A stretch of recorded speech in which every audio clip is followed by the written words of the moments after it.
Kickback Sports. Shabu Bafetu, this is Tammy PhD, the one and only football intellectual proficiency at its best. Very exciting football yesterday as we were watching Orlando Pirates as Godinez Gamamizela and also Mamelodi Sundowns who were playing at Loftus and Kaizer Chiefs. But to touch on who were playing in Polokwane, by the way, but to touch on the game that was played in Orlando Amstel Arena by by Orlando Pirates and Amazulu. I mean, what a critical stage of the league now at the moment, as Amazulu was facing Orlando Pirates, obviously, as Godinez Gamamizela, knowing exactly that Orlando Pirates are very brutal coming into the match, especially now that they needed those maximum points in making sure as they fight against the point machine in Mamelodi Sundowns, who are doing an incredible job. But you talk about a discipline side in terms of Amazulu, their coach, Arthur Zwane. I mean, for me, one of the most underrated coaches in the PSL era. You know, a product of the game coming from Orlando Pirates, yes, of course, and Kaizer Chiefs. Having coached the Kaizer Chiefs development and also the Kaizer Chiefs CNA team, and now going into the Amazulu. And Amazulu, whom of recent years have been playing around the top four. I mean, who does that? In the top flight football of South Africa, Amazulu are up there competing against the best of the best, your Stellenbosch, Orlando Pirates, Chippa United, Polokwane City, and many other teams that I did not mention.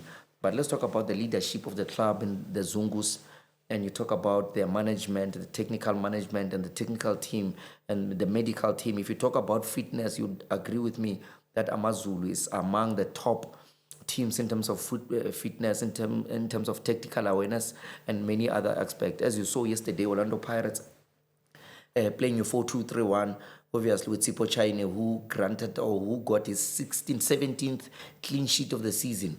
I mean, he has broken a record, or he's equally breaking a record together with Monip Joseph, who won the league. I don't know if this would mean that Orlando Pirates would go on to win the league, as Sipho Chine has yet another opportunity to even break a record of not only having more clean sheets in terms of Orlando Pirates, but being or exceeding that of Ronan Williams or of Mamelodi Sundowns, who is just 2 games whom Sipho is just 2 games behind. If Sipho Chine could play at least 2 games not conceding, he will definitely go down history lane as one of the best goalkeepers to ever keep the most clean sheets in this country, even better than your Timelo Nkune. Yes, you heard me right. But just to talk about the game of yesterday, CBC playing as a center left back with playing with his right, not an easy game to play. Lebone Siema, whom for me I think is the best defender of the season, playing as that center right back, together with Ndaba, who had a crucial, beautiful game for him, knowing that he's starting a game with John Hoto, who's sitting on the bench, and together in the middle of the park, playing a double pivot, Makehleni Makaula, together with Nemtangela, starting the game. John Wiki, they call him, from Shawela's finest. And you talk about Sibilibili, who played as a right back, also Relebohile Mofokeng, who played that typical number 10 or shared number 10 role with Otso Napolis, and Muremi playing that stagnant left wing with his sharper wing, hardly going to the right. Played very well. Obviously, Orlando Pirates, under the leadership of Abdeslam Owadu, really has confidence in our striker, or in their striker, Mbutuma, whom yesterday proven beyond point that is emotionally intelligent in making sure that he comes into a game after not scoring for 5 games without scoring a goal, knowing exactly that the pressure, from the fans, from the opposition, and from many other football fanatics in the country, knowing that you haven't scored goals, and Orlando Pirates have been scoring goals, 5 goals, 3 goals, and many other goals, assist after assist, and you're not scoring goals. But your coach, Abdeslam Ouaddou, and the whole of the technical team having confidence in the young boy to say, go on and lead us. In a very tactically built game, Orlando Pirates receives $1 million cross inside the box, and Butuma had no other option but to jump into that ball and created a goal, because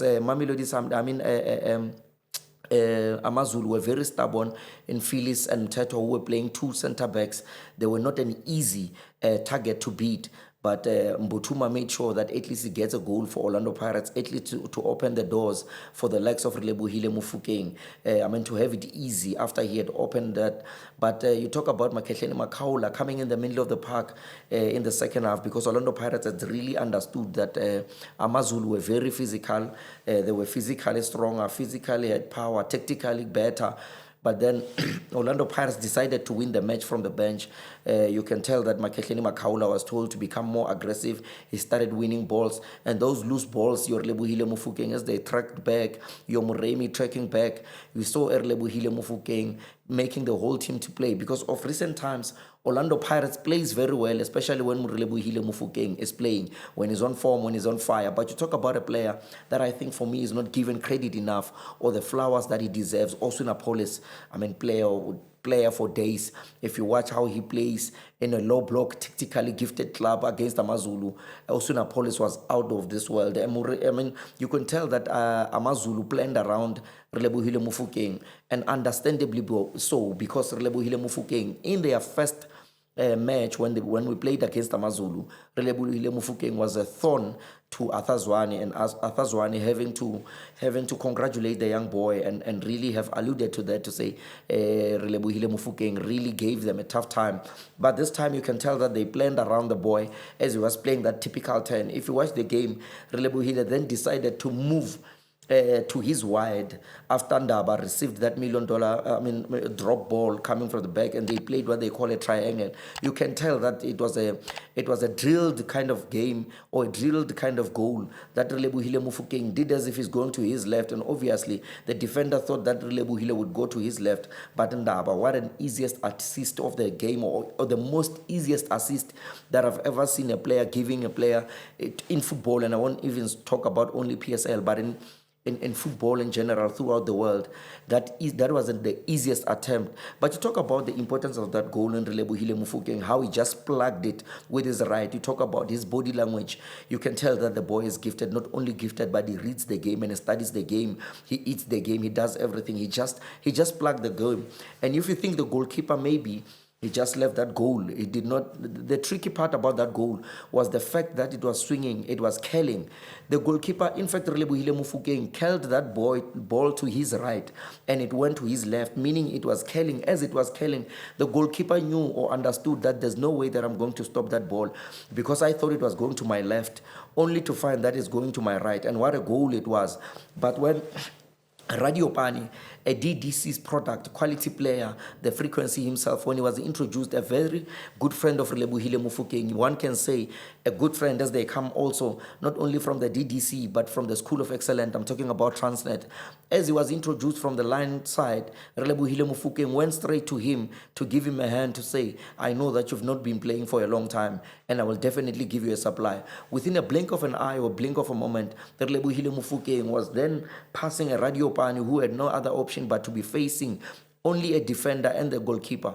What Radiopani did, just trap the ball with his right, and the defender had no other option but to fall, and he was faced with a goalkeeper, and he cracked it. He took a shot at goal. Unfortunately for Radiopani, the goalkeeper was just too good for the day, as we saw him saving many goals coming from Orlando Pirates, and the ball drifted back. That's when it resulted into that goal from Relebohile Mofokeng.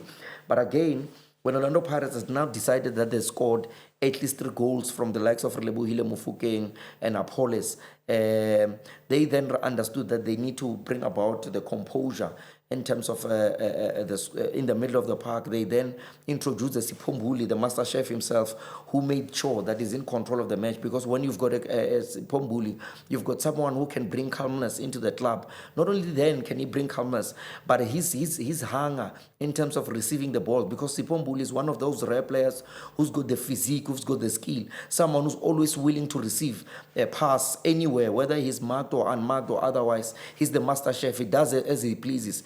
The boy is just naturally gifted. He started now controlling the middle of the park, obviously, composure, making sure that everyone is playing. And again, we saw Relebohile Mofokeng later being taken out, and Tito Patrick Maswanganyi, who looked hungry, who looked sharper, who wanted to play and started playing, and even got a $1 million chance inside the box, and where he took with his right, I think he was rushing, he was supposed to take it with his left, and Msandani given a chance. I think Msandani, a very good player, but he needs to be more softer with himself. Sometimes he does not need to rush himself. He needs to play with the whole team, because sometimes when he's rushing, he's losing the balls, and he just needs to play softly sometimes, and someone will then deliver a cross or a pass to him, because he's got pace, he's got speed, he can control the game. He will definitely get a goal, or he will get an assist. But you talk about Denson, whom was introduced also in when Makehleni Makaula and Namtangela were taken out. Played very good, but a developed player. When you talk about Denson, we all know him as he scored against Mamelodi Sundowns, the champions. That $1 million cracker from with his left foot will never be forgotten. But a school of excellence product, he's able to read the game, he's able to make the right movements. And Orlando Pirates started having chances after chances, controlling the middle of the park. It was like the second half now, we were only watching the highlights of Orlando Pirates going straight to Amazulu, getting chances after chances, chances after chances, chances after chances. Unfortunately for Orlando Pirates, at some point they looked too hasty and rushing for the balls. Hence, they couldn't really bury most of the chances. But you talk about Relebohile Mofokeng, even before he was taken out, there's a ball that he receives and he dribbles everyone else, and faced with the goalkeeper, when we thought he was going to take a shot, he then just decided to loop the ball, gave another pass to Mbutuma. Mbutuma couldn't bury. He delivered many chances in terms of assist, and he even gave an assist. But Relebohile Mofokeng, even when Apollos has the greatest game or the most incredible game, Relebohile Mofokeng becomes a thief. What $1 million way or $1 million shot to take that goal. He almost stole the show and became man of the match. Unfortunately or fortunately for Apollos, Apollos became the man of the match. But you talk about the back four of Orlando Pirates in making sure that they do not allow Amazulu to get those chances, and punishing Sipho Chaine. Sipho Chaine, obviously, being very vocal, you can tell that he really wanted to break the record today as a standout, as I repeat to say, he stand out to have broken a record together with Monique Joseph of having 17 clean sheets and PSL era coming from Orlando Pirates. It hardly happens anywhere in the world or anywhere in PSL that you have such goalkeepers of quality, such goalkeepers that can be vocal, that can make saves in and out, because something about Sipho Chaine, he also can save penalties, and we've seen him in recent past or even in the past saving penalties after penalties after penalties. But something very profound that I also said and alluded to as I spoke to Mamelodi Sundowns, Kabuyelo, as they were taking on Esperance in their second round in Loftus. We won't talk about the fact that apparently supporters were getting in 10 rand at Loftus, but at the end of the day, Mamelodi Sundowns did very well as they managed to win the match. I did not watch the match that much, but I watched the highlights because I did not have the best of time. But I watched, and I can dare tell you that it is very difficult to beat Mamelodi Sundowns in the presence of Tebo Mrembula Mkwena. Khuliso Mudau. Mamelodi Sundowns are a team for a century, or a team to be reckoned, as they played very well. You talk about Ronan Williams, how they played very well. Even their supporters, how much they gave them support. Cheering for the boys and everything. And Mamelodi Sundowns in 10 years, they are now breaking a record of being of playing the CAF Champions League 3 times, 2 times in a row after the leadership of Coach Cardoso. And I did say to Coach, I did say to Chairman Tlhophi Motsepe to say he must never fire Coach Cardoso, as the problem was never about Cardoso, but it was the improvement or the doing well of Orlando Pirates. Many Mamelodi Sundowns supporters were saying that he should go based on that point, and also the point that Mamelodi Sundowns were not playing the shoe shine and piano. Even now, because Mamelodi Sundowns are in the final, and some of us have said it prior, that Mamelodi Sundowns will go to the finals and win the CAF Champions League, and some other people said, oh, we are speaking because we want Cardoso to be here. And I did say Cardoso did win the league last season, so I won't say he's someone who's incapable capable of winning the league. If the comments were about him not winning the league or winning the league, I mean, we would have badmouthed him otherwise. But I knew that Cardoso was doing well, even when Orlando Pirates was on top of the log. Mamelodi Sundowns was always just behind Orlando Pirates, and he knows this thing. And I remember I did say that it cannot be a fluke that Mamelodi Sundowns or Cardoso goes to a final after a final. Remember, Cardoso breaks a record now of going to 3 CAF Champions League finals 3 times in a row. It doesn't happen. That alone tells you that he has made Mamelodi Sundowns to go to the finals 2 times in a row. It has never happened in PSL era that we have a team from SADC going into the CAF Champions League 2 times in a row. That alone tells you that the guy is really gifted in terms of the CAF Champions League. He can play well and also win games. We've seen coaches at Mamelodi Sundowns who played well, take nothing away, but as for me, I did not think that those coaches were going to take Mamelodi Sundowns to the final or even making them to win the CAF Champions League. Unfortunately, they were loved by Mamelodi Sundowns supporters, and every time they would mention a name of Pitso Mosimane and that of Roland Mokoena. But today, somehow they do eat humble pies to say this coach Cardoso has done incredibly well, but we wish them nothing but the best and say the gods of football, if they say yes, you can even win this one. But you talk about Kaizer Chiefs. Kaizer Chiefs is one team that you cannot give your hopes into. Yeah, we are talking about a club that has played 5 consecutive games and winning them straight, playing very well. They go to Polokwane and then they get a draw. Those ones will disappoint you. If you don't know which other words to use for disappointment, believe you me, just use Kaizer Chiefs and say, this is a disappointment. That team will disappoint you. I don't want to lie. Kaizer Chiefs will disappoint you when you think all is done.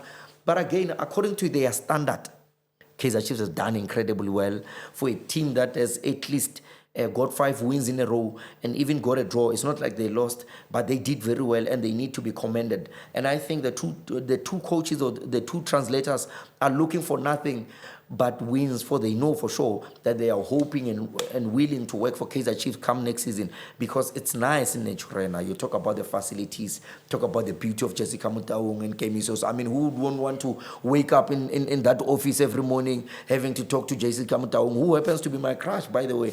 And publicly I say, and I don't fear anything, I think that woman is, if there was any way for me to come near Kaizer Chiefs, it would definitely be through Jessica Mutaung. No one else. But anyway, we congratulate Amakosi. We say Abafana Boktula Nokolo. It looks like this season or next season you'll go and play the CAF Confederation Cup. But you talk about the aggression of your Duba, your Mdusha Balala, your Villagazis, your Lepos. I mean, Kaizer Chiefs has come to the party, but you leave Mabuya away. Class of his own. He's in a class of his own. But you talk about also a Vala that I saw trending. That Vala. That Vala must be investigated. Yamatuludi, where he beats Tabote Vala Awe. That one is dangerous. I think FIFA will file a letter to Johnny Mukhalaka, the chairman of Polokwane City, about what Matuludi did. I don't think FIFA will like what he did. They can find him anywhere, somewhere around 200,000, 400,000 between that amount, because that Vala was too much. It really made a lot of TVs to fall and crack and phones to fall and crack. Many people even fainted after that Vala. And today, I can say to you, Mautuludi, my brother, that I give you a PhD or Shapa Vala. I think you fall around your Relebohile Mofokeng, a PhD or Shapa Vala, and the likes of Khuliso Mudau, who are very good in Mo Shaping Vala. But again, let's congratulate Mamelodi Sundowns and say we wish nothing but you by the best, and we say Kabuyelo. After so many years and so many resources that my uncle's money and resources were put into Mamelodi Sundowns, now we see Mamelodi Sundowns really not only going there to win the CAF Champions League or to play in the final, but pushing also Orlando Pirates and Kaizer Chiefs, whom both teams also had the opportunity to play in the CAF Champions League. I believe that Orlando Pirates can also go and win it. I believe that Kaizer Chiefs can go and win it. And I also believe that Mamelodi Sundowns will go on to win it. And we wish you nothing but the best. Danko Asbonge. This was the PhD, the one and only football intellectual proficiency at his best, the strong Knight himself, the only person who's allowed to talk about football any day, anyhow, to anyone. And no one will dare revoke the PhD that was granted to me by Dr. Ivan Koza, the Iron Duke himself. Danko Asbonge. Shabujong Bafetu, this is Tommy PhD, the one and only football intellectual proficiency at its best. The only person who's allowed to talk about football any day, anyhow, to anyone. And I'm the only one. I've got the most easiest message for you. All you need to do is to press like, subscribe, and follow on Kickback Sport. Danko.